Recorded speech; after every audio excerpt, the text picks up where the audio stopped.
Hey Joe, Hi Gordon, how you doing? I'm good, thank you. How are you? Good, thank you for doing this for us. You're welcome.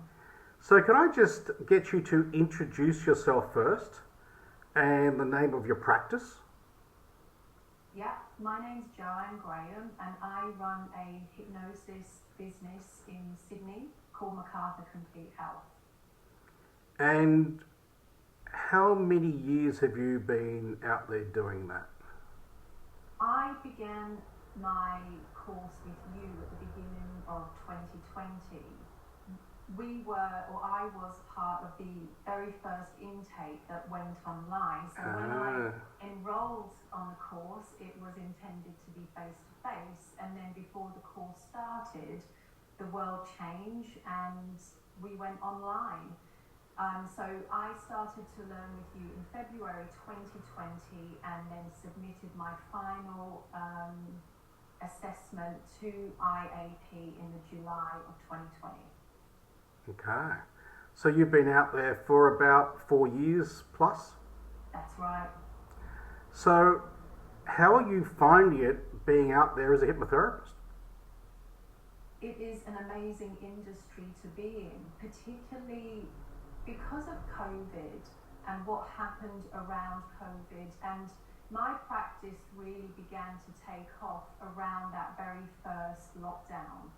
In that time, people were really struggling with their mental health, and the need for mental health facilities for people, they just weren't coping, and we need more people in that area. So I was lucky enough to be able to take that practice online, a very challenging time to be starting a business, but yet just finding the solution and going online and being one of those people that could help individuals who were struggling very much at that time with anxiety. And so therefore, when you talk about as an industry, we are needed out there. The strategic psychotherapy model, in all of my experience with the clients I've been working with over the years, many of them have come to see me after doing extensive forms of therapy. They have not been sitting doing nothing to help them get through their problem. They've tried many forms of therapy, but yet still landed with me. Strategic psychotherapy done through hypnosis in an appropriate way is an amazing therapy to create actual change and allow clients to achieve their goals. So in the past, you've made a statement, a few times I've heard you say it, that you're something of a purist around the Gordian pillars.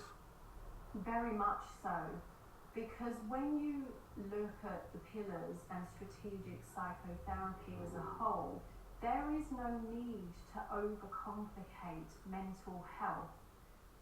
I think that the pillars allow us as therapists to really survive just on an emotional level. Working with people with their mental health issues, it can take its toll on you. And if you're stuck in the story of a client's situation, it can be very distressing.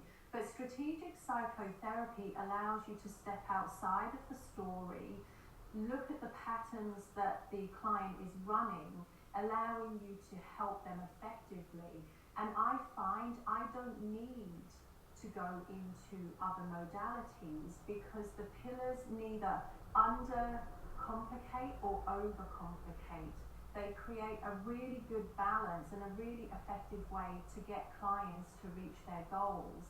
And if you go onto my Google reviews, you will see time and again clients who have been helpless and hopeless, but have had a life-changing experience for them where they have transitioned and become more effective in their life, not talk therapy, not strategies, but actual change. So I have heard from many quarters that you get great results.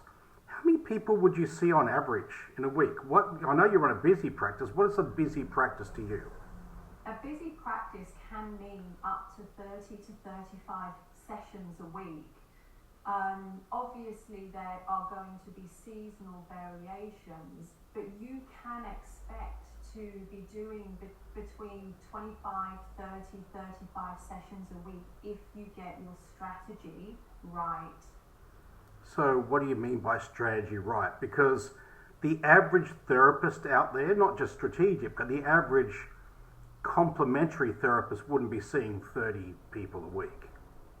Right. We can't rely on people referring to us. Yes, you will get business as you go from referrals, but realistically that's not going to sustain the practice. Having a robust marketing strategy in place is an essential aspect of running a business. If you build your business, it's not that if you build it people will come, because people don't know you exist. Therefore, you need a very good marketing strategy. Even just building a website and letting it go into Google isn't an effective marketing strategy.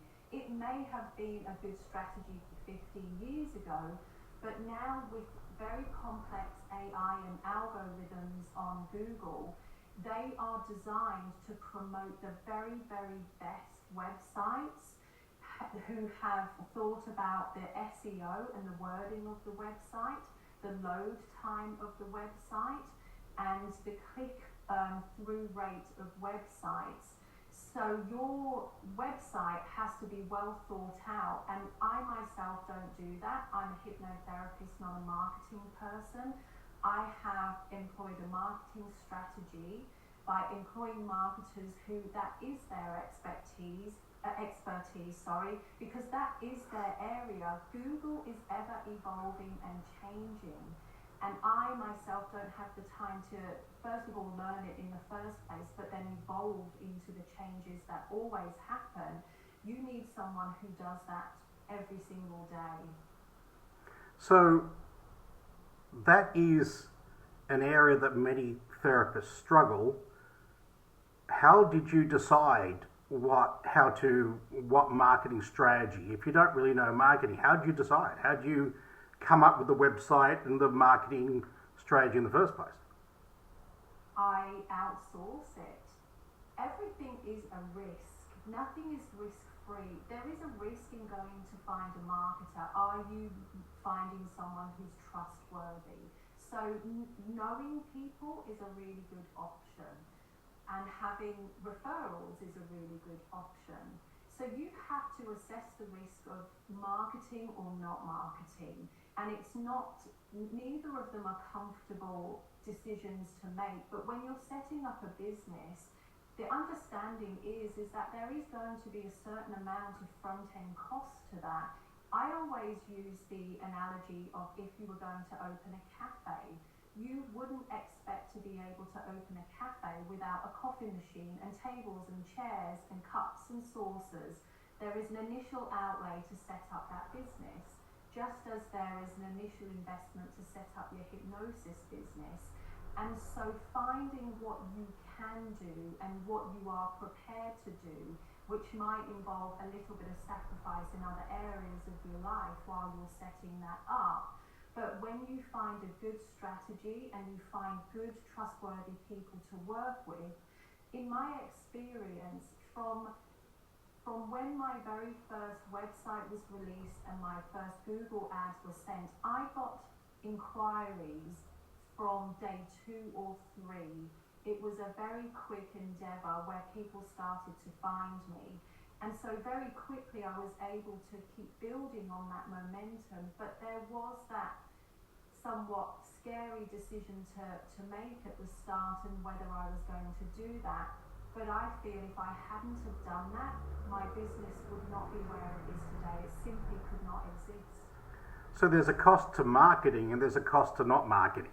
And the cost of not marketing is you sit there and hope something happens, but reality is you might get a couple, 3, 4 people a week max, but you're not going to get 15. You're not going to get 20. You're not going to earn a couple of $100,000 a year as a therapist. if you're not going to invest something in marketing, invest, say, in a properly done website. I mean, so many of our graduates will do a Wix website, they'll play around with it for a year, try to work it out. And in my experience, they don't look at the cost of them doing that. They're thinking it's free. But there's the income they've lost over that 6 months that they're not counting. And so it's really important that, we're not a marketing company either at IAP, and that keeps changing. So we couldn't possibly set up a course around it. The course had to keep changing. But ultimately we know people who can do it. It's just a case of, everyone choosing their own expertise. And then, yes, there's a cost, and yes, there's always a risk, and no one can guarantee you anything. But ultimately, set up a website doesn't mean much if nobody can find you. That's right. And even I've seen cases in the past where someone has set up their own website and then tried marketing, but because the website wasn't cutting it with Google, it just simply wasn't equating into inquiries. So even if you're spending money on ads, if your website is subpar, you simply can't succeed with that. Google wants to be a quality product who presents you with quality solutions to the problem that you're going to them for. And if your website doesn't look top notch, they simply won't promote you. Even if you're paying for ads, you'll be the last sponsored post rather than the first sponsored post. Yeah. So what would you say to someone who's just beginning, they've just graduated? What would be your advice? One of the things that I've noticed as I have mentored a few of your graduates coming out of your courses and trying to set up is that they have simply just been too emotional to start to take the steps that they needed to take. And one of my recommendations as a strategic psychotherapist is perhaps you may need to do some therapy yourself. Find someone who can work on your issues, because you probably would be running that intolerance for the ambiguity, stable attribution, external locus of control. It will also give you the experience of having that therapy experience, which enables you to empathize with the experience of your clients and what might appeal to them and not appeal to them. But also it will just set you up with the skills that you need to succeed as a business owner. You have to get very comfortable with being uncomfortable. There is never a day as a business owner where you're just able to put your feet up and say, I've done everything and it's all working now, I don't need to think about this anymore. It's constantly evolving and changing, and you need to constantly evolve and change with it and be prepared to do the work. It's not a 9-to-5 job. You're often working early, you're often working late, you're often working at the weekend to get the job done. And so having the mentality that you're not being paid for the hours that you're working, especially if you want to leave a paid job where you're getting paid salary or by the hour, going into your own business where you're doing many hours where you just simply don't get paid for it. You have to be prepared to do that.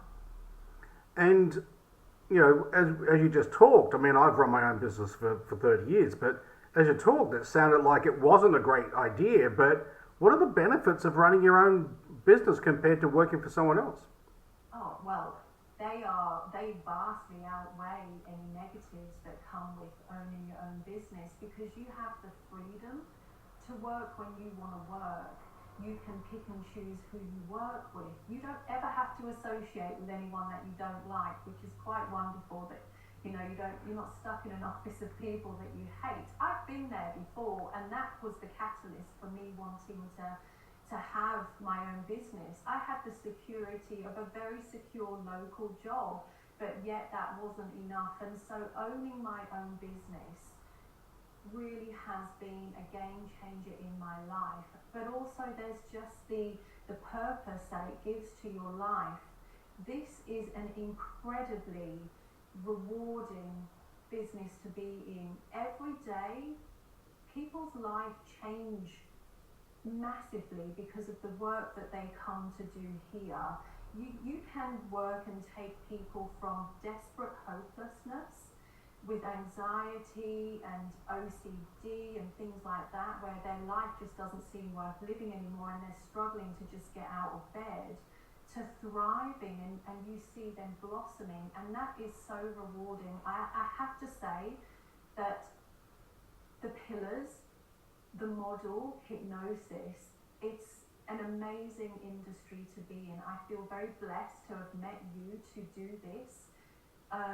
It's very effective, it's life-changing, not only for the people that you work with, but also for yourself. It can elevate you to be an effective person in your life, for your family, for your friends, for yourself, and also just have a job that is serving the community.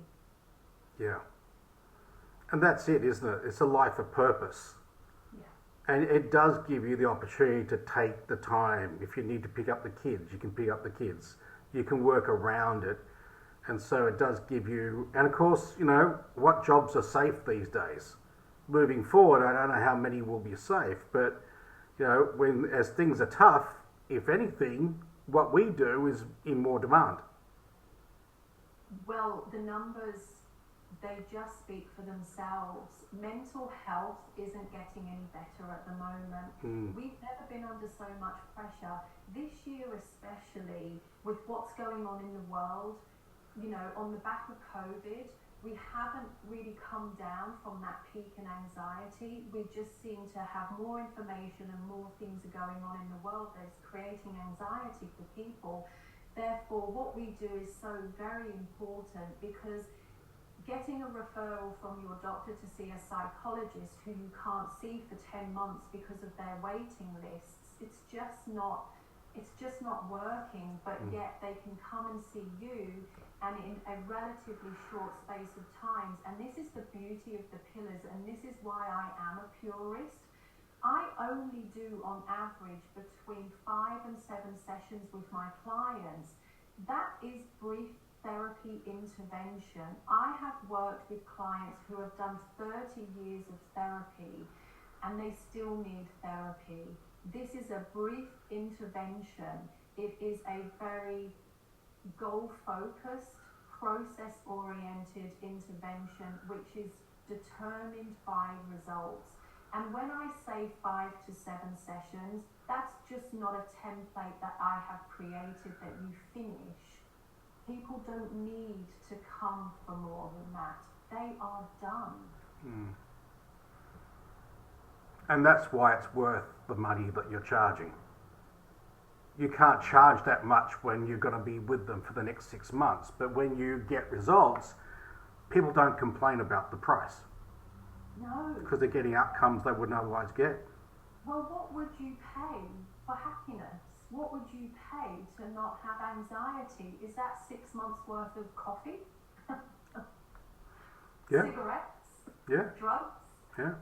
There is no price to pay for this, and obviously there is a price to pay for it, but there's, like you said before, there's also a price to pay for not paying that other price. We're always making trade-offs, and so for your graduates, when they're graduating and they're not sure what to do, there are trade-offs that we're making. But when you make a good decision, you find the right people to guide you, the trade-off and the price that you pay is worth it, because what you get and the benefit that you get, it isn't even, you can't quantify it in terms of cost or work, because it's just not, you can't describe the satisfaction of being able to do what you do, to work with the people that you work with and see the change in people's life that you get. You just can't buy that sort of thing. And would it be fair to say that you're earning a better income doing what you do now than you were in an office? Oh yeah. You get to set your income. If you're prepared to put in the hours and create the marketing strategy, when you work for someone else, there's a ceiling of how far you can go. When you work for yourself, that ceiling only exists with time, but then you start to innovate, and that's where you can really develop your business and develop yourself, take the pillars and really make it into a business that can be beyond your wildest dreams. Because I was once that person on day one who had no idea. I always say there's nothing special about me. I just found solutions to problems, and that's what I do. I look for solutions rather than focus on what I can't do. I focus on what I can do, and I just kept moving forward. And I made mistakes, and I got it wrong, and I, failed. We all do, but I didn't stop. I never just stopped at a failure. I learned from the failure. As the pillars teach you, and as we will be teaching clients, you will make mistakes, but it's what you do with that that will be the difference, and then keeping moving forward. And that's crucial for an entrepreneurial piece, that no matter what, you keep going. And I heard something the other day on a podcast, and the guy said, whatever you do, be all in. And it just was such an obvious statement. You can't just dabble and do a little bit. You need to go all in. You need to make it your project and make it happen. You can't just build a website like the Field of Dreams and people just magically arrive when you're on Google's page 7. So it's just not going to happen that way. So, and there's a very obvious blueprint to be having an effective practice, and you've followed it. Well, Gordon, you've always been my guide in that. You are a successful businessman, so when I sought advice from you and you guided me, I just merely followed the steps. There is a clear process for it. Yeah. And I think we actually put together your first website, didn't we? That's correct. And it has evolved over time as you've done other things. You've brought on different conditions and you're working with different types of people now. As it must. Yeah. So it's not, again, you set up a website and then things will change over time. But ultimately, you've got to keep going, and you've got to make decent decisions and really look at how other people are being effective. And this is the point, what you just said, things change all of the time, and this is why that constant application and action is the difference between failing or succeeding. You can't just build a website and leave it and let it go. It's always changing. Everything changes. That's one of the pillars. That's one of the things that we talk about all of the time. And so being okay with that change and allowing and doing the work to evolve, because what works today won't work next month, and allowing and having the strategy, finding the people that can do that for you. I don't have time to think about marketing, in all honesty. It is an occupation all of its own. I don't have time to learn. I don't have the inclination to learn. That's not what lights my fire. I want to spend my time becoming a better therapist and doing the work that I do and the reading that I do. I simply don't have time to put in for the marketing. So, yeah, and so you either learn how to do it yourself, which is it's a very big bridge to cross, or you've got to be willing to pay someone to do it. They're the options. You can't not do either. That's right. And I know that you do have some of your graduates who are marketing savvy and do it for themselves. But to be honest, that's not probably going to be the majority of us. No. So people have to invest or they have to learn, and they're the options. Yeah. Yeah. And that's got to be okay. And it's got to be okay. And it will be okay. It'll be more than okay. Thank you, Joe. I appreciate it.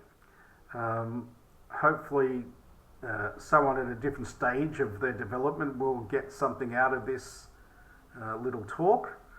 And I remember something else you said once, because that confidence to get out there and do it, you talked about how you did at least 50 sessions before you tried to do a paid session. Oh yes. So whilst I was learning and going through the assessments and the units, I would hypnotise anyone and everyone who would do that for me. And so therefore, by the time I graduated, I had done 50 hours of hypnosis. And I think that when you start like that, it gives you the confidence to keep going. If you're not practicing during the course and then you've only done a handful of sessions by the time you get that diploma, you're somewhat on the back foot. You will feel very confident if you have done many, many sessions, and my aim was 50 and I did 50, and by the time I had my very first paid session, yes, I was terrified, but I knew I could deliver a session which would move my client along. And that confidence is based on knowledge, not hope. Absolutely. I prepared for it. I did 50 hours, but I still have contact with that very first client, and she's still doing very well. Great. Yeah. Thank you again, Joe. I appreciate it, and I wish you all the best in the future. You're welcome, Gordon. Thank you. Bye. Bye.